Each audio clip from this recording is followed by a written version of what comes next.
One of the greatest weekends in recent NFL history. 4 games, 4 walk-offs, 4 absolute gems that were jam-packed with huge plays, magnificent mistakes, and career-defining moments. And we're not done yet. Good morning to our NFL panel consisting of DraftKings contributors Pearce, Dietrich, Geoff, Ulrich, and Matty Meiselman, here to preview the AFC Championship game between the Chiefs and the Bengals. Before we do that, Cincinnati gets the last-second win despite Joe Burrow being sacked 9 times. Ryan Tannehill tossing 3 picks. Derrick Henry was not Derrick Henry. What was your biggest takeaway in this game, Geoff?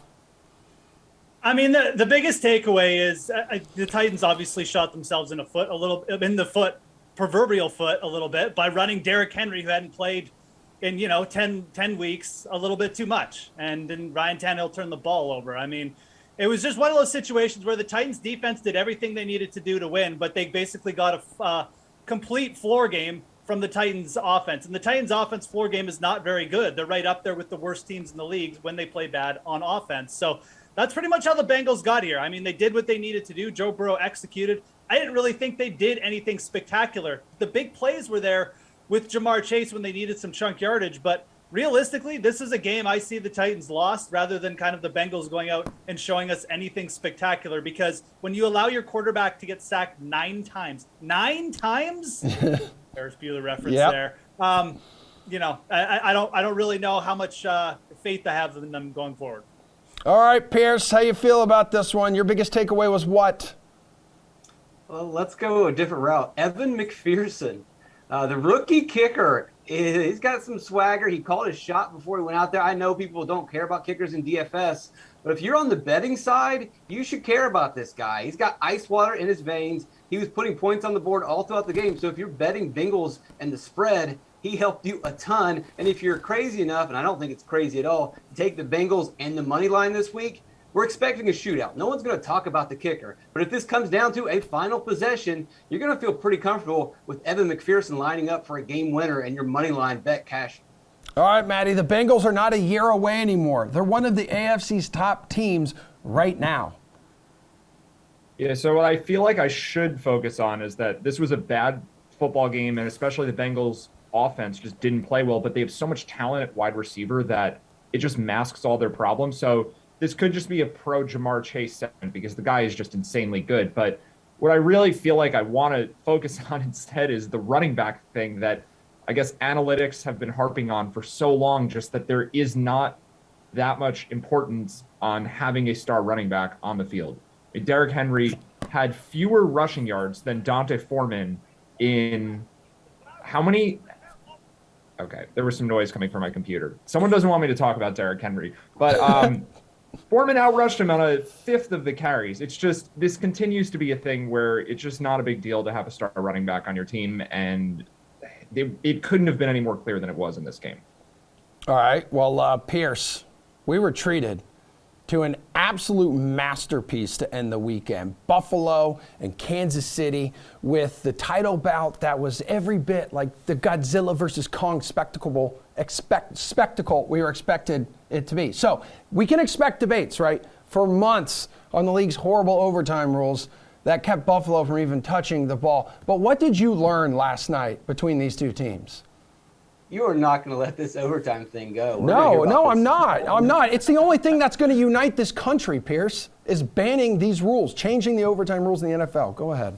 Yeah, you're going to have a hard time getting Kansas City to buy in with you. But, hey, who cares about Kansas City? And really, it was a spectacular offensive performance. But defensively, it was pretty awful on both sides. We just need to be more concerned about Kansas City. Yeah, it looked like their defense had turned things around, but not really. They played a soft schedule down the stretch. At the beginning of the season, when they were facing tough teams, they were getting torched. And we saw them play a tough team, and Gabe Davis went for 200 yards. I think Kansas City should be eliminated for the playoffs just for doing that. What are they going to do against Jamar Chase?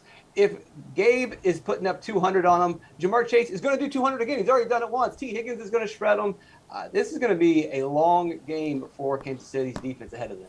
By the way, Kansas City tried to change these rules 2 years ago when the Patriots did the same thing to them. And, of course, now they're all hush-hush and very quiet.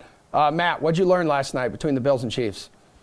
Yeah, I want to focus on Gabe Davis, too, because I think he's probably a pretty good player, but this is just such a strong reminder of how much variance there is in football. I mean, in all sports, but football especially, that people can spend a whole week or even more breaking down all the various matchups and things in a football game. And then Gabe Davis goes for 8 catches, 201 yards and 4 touchdowns. And it's like, there's just, everything goes out the window. You can't, there's no one who predicted anything resembling that game. And sometimes it's just worth taking note of the fact that no matter what things seem obvious in football, just, this Gabe Davis 200-yard 4-touchdown game can happen. And we don't really know as much as we think. Let's take that a step further. How is this going to affect Gabe Davis in season-long fantasy next year and versus Steph Diggs? This game is going to stick in people's minds for the entire year. Gabe Davis is going to go way overdrafted next year. Well, go ahead, Geoff. Jeff, is that Geoff, is that one of the things you learned last night? One of the things that came to mind for you? I mean, it's definitely something that's stuck in my mind. But, I mean, just in terms of this game, look, the Buffalo Bills are basically were playing perfect football. And it's just a stark reminder that when you have a player like Patrick Mahomes and a coach like Andy Reid, and they're on top of their game, it's essentially they're unbeatable. I mean, you cannot stop Patrick Mahomes from gaining 20 yards when he's playing that well. You just can't stop it. There basically had to be 0 seconds on the clock when Buffalo scored, and there wasn't. And because there wasn't, I mean, Patrick Mahomes is like, okay, I'm just going to get my 3 points here because that's what I do. So it's a stark reminder of who the best player in the NFL is, and it's Patrick Mahomes. And we're all idiots for even suggesting this guy was going through a bad season or anything at the start of the year. He is the alpha. He's the dude. That's the biggest thing that I take away from this game is just Kansas City is unbeatable with Patrick Mahomes when he's playing that way. Shout out to the Buffalo Bills. They're going to be a good team for a long time, and I'm sure eventually they'll get over there and they'll catch Mahomes on an off day. But, man, I mean, what a player. Yeah, 25 points scored in the final 2 minutes of that game. 4 all-or-nothing drives to end regulation. And in overtime, that probably would have been too short had it been 3 days long. Now we look ahead to which player has the best matchup and you think will be the top DFS guy in Bengals Chiefs in this game, Matt? There are so many good choices here, and I almost want to take Byron Pringle, who's just been really, really good for the Chiefs, but I'll just stick on his same team and go with the guy who's more obvious, and Tyreek Hill. I mean, Hill did seem to have some injury concerns for about a month, but I don't think we need to be concerned anymore after not the game-winning touchdown, but the touchdown that, led to several more touchdowns before they finally won. Tyreek Hill was really, really good in this game. I don't think we have to worry that he's hurt. And if Tyreek Hill's not hurt, he can go for 200-plus yards, 40-plus fantasy points, 50 fantasy points, whatever, in any given game. He's playing a Bengals team that I still don't think is very good. I'm not really sure how they wound up here, but the Chiefs should do really well offensively here. Obviously, we expect this to be a high-scoring game, and Hill is the guy who I think has the most upside. All right, Geoff, you feeling McPringleberry?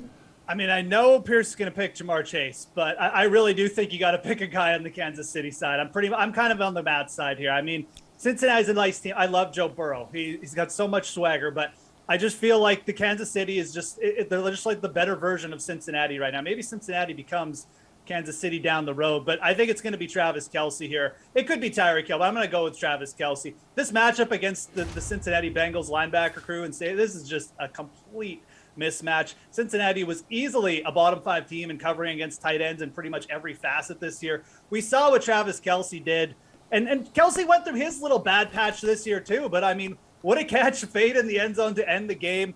This guy's going to be up for it. He could just, he could sleepwalk to 10 catches in this game. That's how good a matchup this is. So I'm gonna lean again. I think you need to lean on this question, someone on the Kansas City side, but I'm gonna go with Kelsey.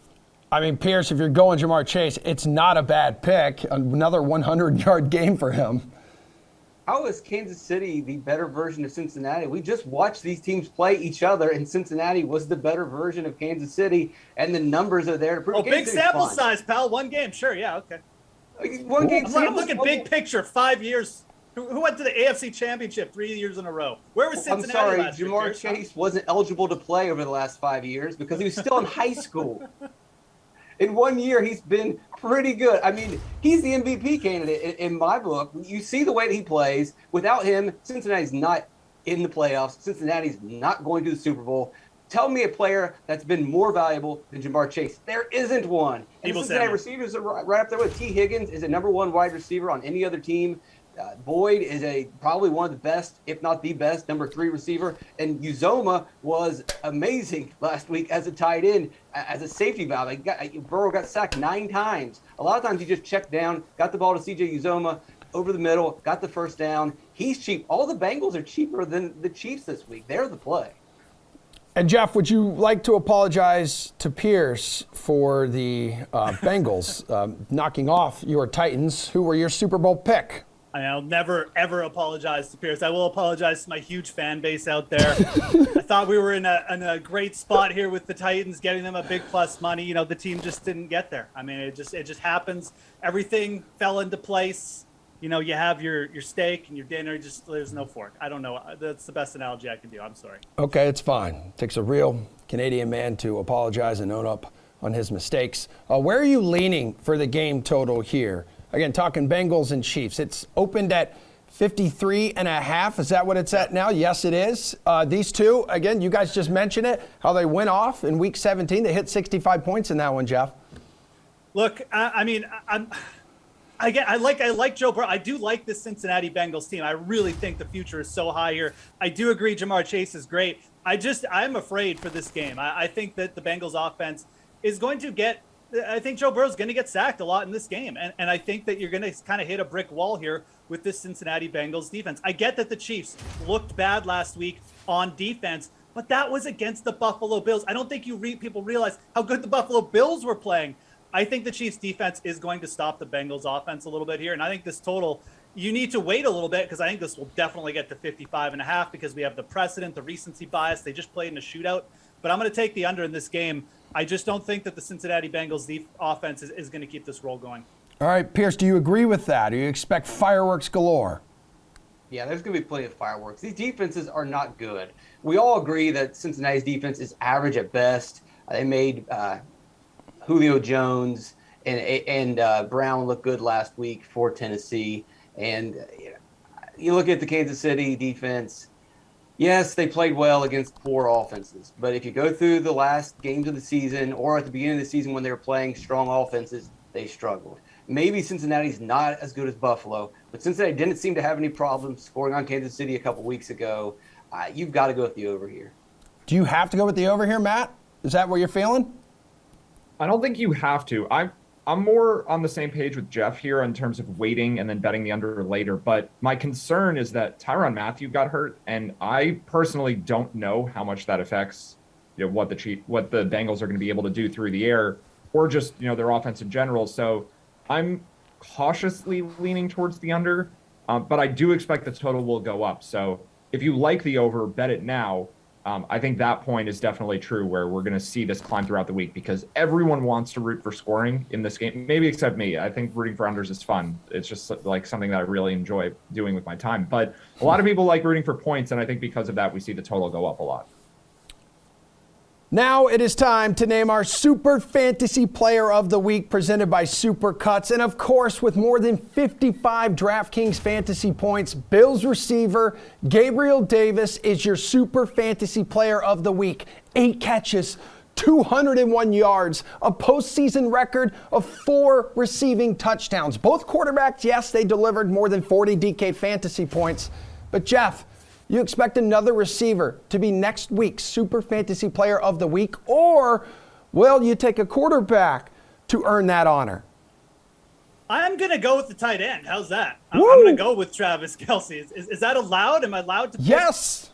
Travis Kelsey? He's got a great haircut, so I think he very much fits with the Supercuts mode here. But look, I mean, Travis Kelsey going up against the Cincinnati Bengals defense. Again, bottom 5 in all metrics defending against the tight end. We've seen Travis Kelsey come on towards the end of the year. He had that 44-point fantasy point game against the Chargers. He ate up the Bills. He ate up the Pittsburgh Steelers, obviously. And again, now he's going up against perhaps the worst team in the playoffs in terms of just guarding against his position. I think Travis Kelsey is going to be due for another big fantasy game. We've always said he's a receiver playing tight end anyway. Pearce, what do you think? We got some great wide receiver quarterback combos coming up this weekend. Yeah, Jamar Chase is going to destroy Kansas City. If Gabriel Davis can go for over 200, then what should we expect from Jamar Chase? Oh, we don't even have to ask that question because we know he had 266 yards against Kansas City a couple weeks ago. To open the season, Kansas City allowed 29 points per game. They were the worst in football. They turned it around because they were playing easy teams down the stretch. But you look, when they face tough teams, they give up over 30 points per game. Jamar Chase is going to go for over 200 again, and he's going to find the end zone multiple times. Matty, quarterback, receiver, other. Yeah, can I do other also? I want to pick a different position. Maybe this is just me wanting to be contrarian, but Clyde Edwards-Helaire outplayed Jerick McKinnon in the run game. We saw McKinnon on the field a lot because the Chiefs needed to pass, and he's clearly the guy they want to use in passing situations. But Edwards-Helaire, I think, is going to be the player who's on the field the most if the Chiefs are leading late in the game. And I do think that's what's going to happen in this game. I think the Chiefs should be able to win. So this might be a sneaky pick. I think that people will look at last week and see two running backs who split carries, but Edwards-Helaire was the better running back in the game. I think the Chiefs will rely on him, and maybe he gets in the end zone a couple times. So that's where I'm going this week. But Jerick McKinnon is a modern-day Barry Sanders, Matt. Jerick McKinnon, true story, I thought was better than Adrian Peterson when he was Adrian Peterson's backup. I love the guy, but I just think the Chiefs are going to give Clyde Edwards-Helaire the ball more.